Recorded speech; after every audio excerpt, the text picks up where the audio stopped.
بسم اللہ الرحمن الرحیم صلی اللہ تعالی علی حبیبہ محمد وآلہ وسلم۔ اذا جاء نصر اللہ والفتح ورأیت الناس يدخلون فی دین اللہ افواجا فسبح بحمد ربک واستغفر انہ کان توابا۔ کتاب محمد رسول اللہ صلی اللہ علیہ وآلہ وسلم جلد اول میں سربراہ سلسلہ عظیمیہ الشیخ خواجہ شمس الدین عظیمی صاحب لکھتے ہیں کہ 10 رمضان المبارک 8 ہجری کو اسلامی لشکر مکہ کی جانب روانہ ہوا۔ مکہ سے ایک منزل کے فاصلے پر اسلامی لشکر نے پڑاؤ ڈالا۔ سپاہیوں نے الگ الگ آگ کے الاؤ روشن کیے جس سے تمام صحرا روشن ہو گیا۔ قریش کو اسلامی لشکر کے پڑاؤ کی خبر ملی تو ابو سفیان بدیل بن ورقہ اور حکیم بن حزام کے ساتھ جائزہ لینے کے لیے مر الزہران پہنچے تو محافظ دستے نے انہیں گرفتار کر لیا اور بارگاہ رسالت مآب میں پہنچے تو رحمت للعالمین صلی اللہ علیہ وآلہ وسلم نے انہیں معاف فرما دیا۔ حضور علیہ الصلوۃ والسلام کے اخلاق، رحمت و اخلاص سے متاثر ہو کر یہ تینوں مسلمان ہو گئے۔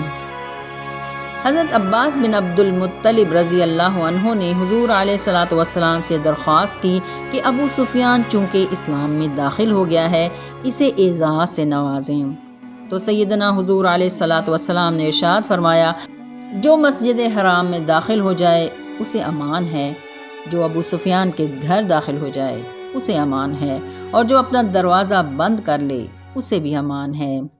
تاریخ اسلام میں دیکھیں تو پتہ چلتا ہے کہ جب فتح مکہ کے موقع پر حضور پاک صلی اللہ علیہ وآلہ وسلم کے چچا حضرت عباس بن عبد المطلب سفیان کو لے کر آئے، اسلامی لشکر دکھایا اور جگہ جگہ اسلامی لشکر کے سپاہیوں نے آگ کے الاؤ روشن کیے ہوئے تھے۔ یہ سب حضور پاک صلی اللہ علیہ وآلہ وسلم کے حکم پر ہوا تھا۔ تو یہ دیکھ کر ابو سفیان نے جو جملہ کہا وہی آگے اس کی اولاد کو منتقل ہوا۔ اس نے کہا عباس تمہارا بھتیجا تو بادشاہ بن گیا۔ حضرت عباس بن عبد المطلب نے فرمایا نہیں، یہ نبوت ہے۔ مکہ میں داخل ہونے والے پہلے دستے کی قیادت حضرت علی کرم اللہ وجہ الکریم نے کی۔ ان کے ہاتھوں میں حضور علیہ الصلوۃ والسلام کا مخصوص پرچم۔ مکہ میں داخل ہونے والے پہلے دستے کی قیادت حضرت علی کرم اللہ وجہ الکریم نے کی۔ ان کے ہاتھوں میں حضور علیہ الصلوۃ والسلام کا مخصوص پرچم لہرا رہا تھا۔ دوسرا دستہ حضرت زبیر بن عوام کی قیادت میں مغرب کی جانب سے مکہ میں داخل ہوا۔ حضرت سعد بن عبادہ انصاری مشرق کی طرف سے مکہ میں داخل ہونے والے تیسرے دستے کی سربراہی کر رہے تھے۔ چوتھے دستے کی قیادت حضرت خالد بن ولید نے کی جو کہ جنوب سے مکہ میں داخل ہوا۔ حضرت سعد بن عبادہ جب مکہ میں داخل ہوئے تو انہوں نے بے اختیار ہو کر یہ صدا لگائی آج کا دن حملے کا دن ہے اور آج حرمت ختم ہو گئی۔ جب یہ خبر حضور علیہ الصلوۃ والسلام تک پہنچی تو آپ صلی اللہ علیہ وآلہ وسلم نے فرمایا سعد بن عبادہ نے غلط کہا، آج کا دن کعبے کی عظمت کا دن ہے، آج کعبہ کو لباس پہنانے کا دن ہے۔ اور سعد بن عبادہ کو دستے کی سربراہی سے ہٹا کر ان کے بیٹے قیس بن سعد کو سپہ سالاری کے فرائض سونپ دیے۔ سپاہ اسلام کے تمام دستے کسی مزاحمت کے بغیر مکہ میں داخل ہو گئے۔ البتہ حضرت خالد بن ولید کو مزاحمت کا سامنا کرنا پڑا۔ عوام کی قیادت کے موقع پر کعبہ میں داخل ہونے سے پہلے نبی کریم صلی اللہ علیہ وآلہ وسلم کے آگے آگے حضرت عبداللہ بن رواحہ نے اونچی آواز میں نبی کریم کی نعتیں پڑھنا شروع کر دیں۔ حضرت عمر فاروق رضی اللہ عنہ نے فرمایا خاموش ہو جاؤ، نبی صلی اللہ علیہ وآلہ وسلم کی آواز سے بلند آواز نہ ہو۔ نبی رحمت نے فرمایا پڑھنے دو، اس کی نعتیں دشمنوں کے دلوں میں تیر کی طرح لگ رہی ہیں۔ 10,000 مجاہدین پر مشتمل اسلامی لشکر کے چاروں دستے خانہ کعبہ کے سامنے ایک دوسرے سے آ ملے۔ اس وقت حضور علیہ الصلوۃ والسلام سفید اونٹنی پر سوار ظاہر ہوئے اور آپ صلی اللہ علیہ وآلہ وسلم نے 7 مرتبہ خانہ کعبہ کا طواف کیا اور خانہ کعبہ کے کلید بردار عثمان بن طلحہ کو امر کیا کہ وہ کعبے کا دروازہ کھول دیں۔ اس روز 5 مسلمان خانہ کعبہ میں آئے۔ حضور علیہ الصلوۃ والسلام، حضرت علی کرم اللہ وجہ الکریم، حضرت عثمان بن زید رضی اللہ عنہ اور حضرت بلال رضی اللہ عنہ، اور کعبہ کے کلید بردار عثمان بن طلحہ۔ تاریخ کے اوراق میں پیچھے جائیں تو پتہ چلتا ہے کہ ایک روز دعوت اسلام کے ابتدائی دنوں میں آپ صلی اللہ علیہ وآلہ وسلم کا دل چاہا کہ خانہ کعبہ کے اندر جا کر رب کعبہ کی عبادت کریں، لہٰذا کعبے کے چابی بردار عثمان بن طلحہ سے فرمایا تھوڑی دیر کے لیے کعبہ کی چابی مجھے دے دو، مگر عثمان بن طلحہ نے تکبرانہ انداز میں انکار کر دیا۔ یہ سن کر آپ صلی اللہ علیہ وآلہ وسلم نے نرم لہجے میں فرمایا عثمان، ایک دن آئے گا یہ چابیاں میرے ہاتھ میں ہوں گی اور میں جسے چاہوں گا اسے عطا کروں گا۔ یہ سن کر عثمان بن طلحہ نے کہا لگایا اور بولا یہ وہ دن ہوگا جب قریش کے سارے افراد مر چکے ہوں گے۔ تو آپ صلی اللہ علیہ وآلہ وسلم نے فرمایا نہیں عثمان، وہ تو قریش کی سچی عزت کا دن ہوگا۔ اور فتح مکہ کے موقع پر لوگوں کا ہجوم تحد نگاہ تک پھیلا ہوا تھا اور آپ صلی اللہ علیہ وآلہ وسلم کی نگاہیں کسی کو تلاش کر رہی تھیں۔ پھر فرمایا عثمان بن طلحہ کہاں ہیں؟ خزاں رسیدہ پتی کی طرح لرزتے ہوئے ایک بوڑھے کو پیش کیا گیا، اس کے چہرے کا رنگ فق تھا۔ آپ صلی اللہ علیہ وآلہ وسلم نے فرمایا عثمان، وہ دن یاد ہے؟ اس نے سر جھکاتے ہوئے جواب دیا ایک ایک بات یاد ہے۔ اس وقت خانہ کعبہ کی چابیاں حضور پاک صلی اللہ علیہ وآلہ وسلم کے دست مبارک میں تھیں۔ رحمت عالم نے عثمان بن طلحہ کو قریب بلایا اور چابیاں اس کے ہاتھ پر رکھیں اور فرمایا جاؤ، یہ چابیاں ہمیشہ تمہارے پاس رہیں گی، اور یہ اعزاز آج بھی عثمان بن طلحہ کی اولاد کے پاس ہے۔ فتح مکہ کا لشکر جب راستے میں تھا تو صحیفہ کے مقام پر آپ صلی اللہ علیہ وآلہ وسلم کے چچا زاد بھائی ابو سفیان بن حارث بن عبد المطلب اور پھوپھی زاد بھائی عبداللہ بن امیہ نے حاضری کی اجازت چاہی، لیکن آپ علیہ الصلاۃ والسلام نے انکار فرما دیا۔ اس کی وجہ یہ تھی کہ اہل عرب کی عادت تھی کہ جب وہ کسی سے مدد کے طالب ہوتے تو خوبصورت اشعار اور دل نشین کلام سے بات کا آغاز کرتے تھے۔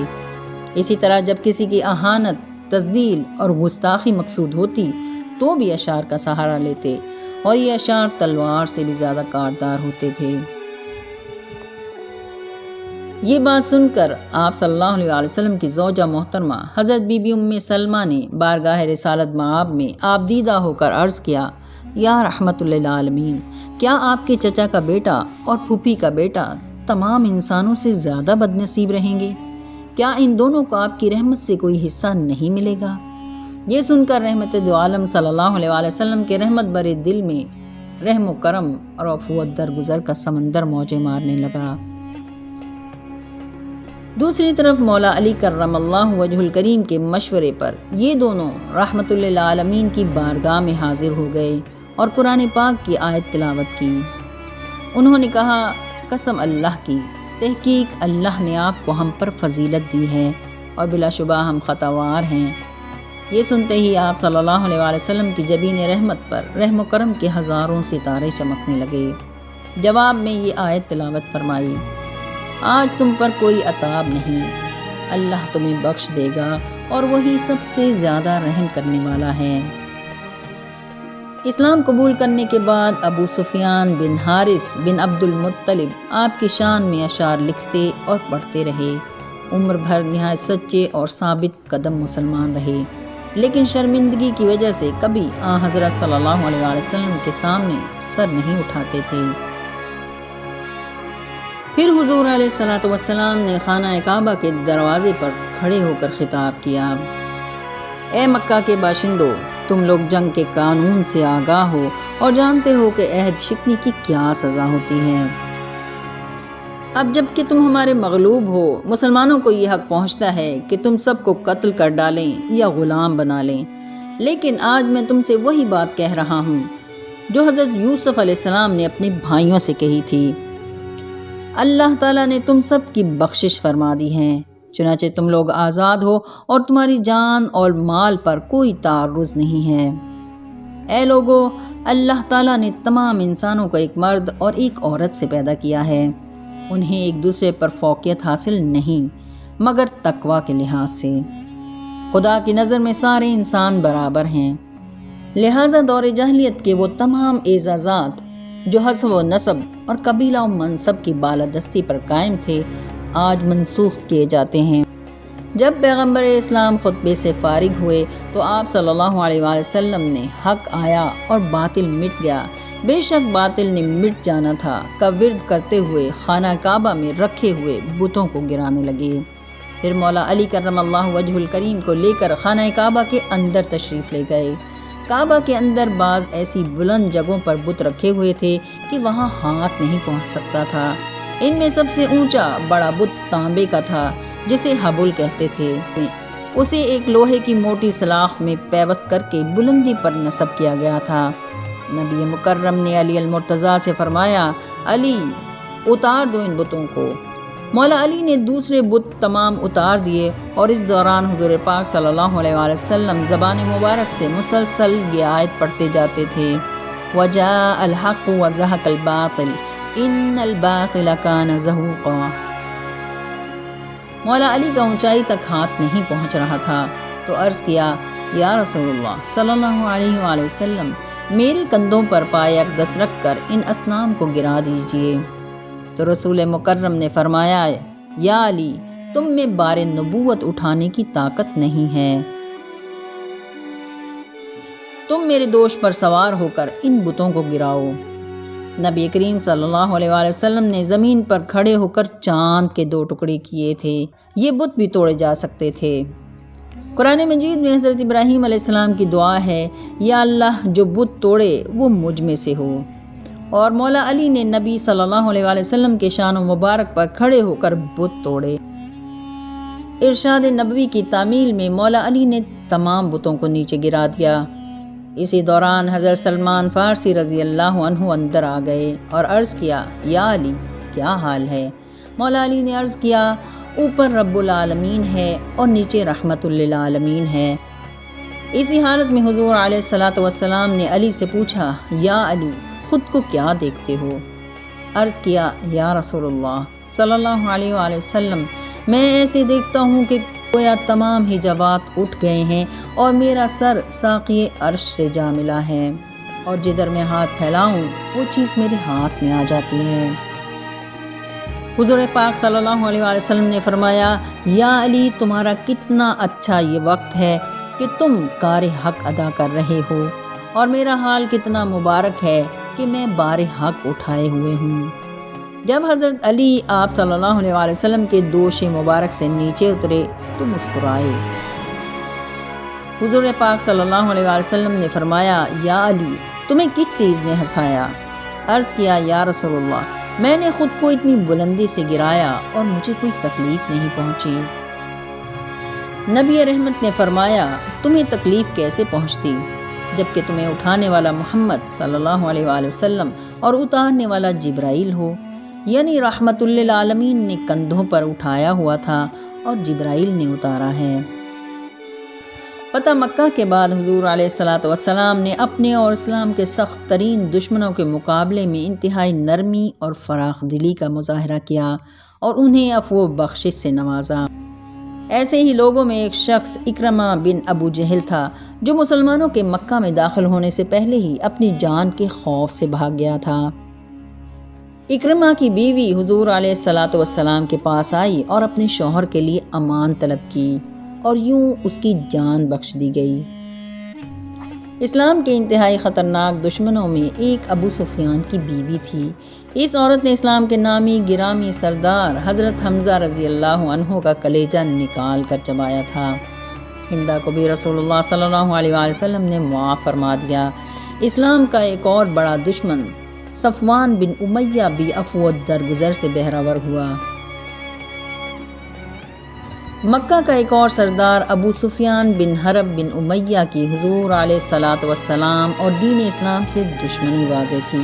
مکہ میں پیغمبر اسلام کو سخت ایذائیں دینا اور عرب کے دیگر قبائل کو اشتعال دلا کر پیغمبر اسلام کے قتل کی بار بار سازش کرنا، یہودیوں اور کفار عرب سے ساز باز کر کے دین اسلام کے خاتمے کے لیے مدینہ منورہ پر بار بار حملے کرنا، بظاہر یہ سب ناقابل معافی جرم تھے، مگر رحمت للعالمین صلی اللہ علیہ وآلہ وسلم کی بارگاہ سے فتح مکہ کے موقع پر حضرت عباس بن عبد المطلب کی سفارش پر اسے بھی معافی مل گئی۔ نہ صرف معافی ملی بلکہ اس سفارش سے ہی رحمت دو عالم صلی اللہ علیہ وآلہ وسلم نے ابو سفیان بن حرب بن امیہ کے گھر کو جائے پناہ بھی قرار دے دیا۔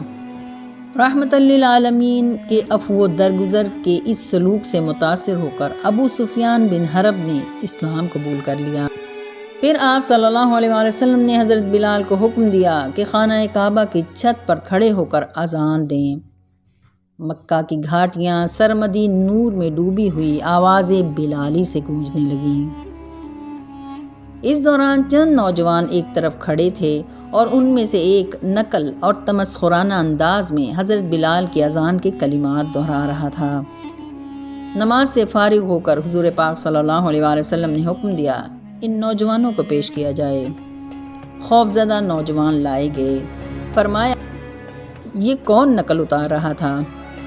سب نے ایک نوجوان کی طرف اشارہ کیا۔ آپ صلی اللہ علیہ وآلہ وسلم نے اسے روک لیا اور باقیوں کو جانے کی اجازت دے دی۔ روکا گیا نوجوان تھر تھر کانپنے لگا۔ آپ صلی اللہ علیہ وآلہ وسلم نے اسے اپنے پاس بلا کر فرمایا اذان کہو۔ نوجوان نے ڈرتے ڈرتے اذان کے کلمات دہرا دیے جتنے بھی یاد ہوئے تھے۔ پھر رحمت دو عالم صلی اللہ علیہ وآلہ وسلم نے اپنا دست مبارک نوجوان کی پسینے سے تر پیشانی پر رکھا اور سینے سے ناف تک دست شفقت پھیرتے ہوئے فرمایا اللہ تجھے برکت سے نوازے۔ پھر اسے ایک تھیلی دی جس میں کچھ درہم تھے۔ وہ نوجوان یہ رحم دلانہ اور مشفقانہ سلوک دیکھ کر کلمہ پڑھ کر دین اسلام میں داخل ہو گیا۔ ابو مخدورہ نامی اس نوجوان کی آواز نہایت خوبصورت اور سریلی تھی۔ حضور پاک صلی اللہ علیہ وآلہ وسلم نے فرمایا ابو مخدورہ آئندہ تم کعبہ میں اذان دیا کرو گے۔ اور پھر حضرت ابو مخدورہ مرتے دم تک رحمت دو عالم صلی اللہ علیہ وآلہ وسلم کی طرف سے عطا کی گئی اذان دینے کی سعادت سمیٹتا رہا۔ تو غنی از ہر دو عالم من فقیر، روز محشر عذرہائے من پذیر، ور حسابم راتو بینی ناگزیر، از نگاہ مصطفیٰ پنہا بگیر۔ اللہ تعالی ہم سب کو اپنے محبوب صلی اللہ علیہ وآلہ وسلم کی محبت و اطاعت نصیب فرمائے۔ آمین یا رب العالمین، آمین۔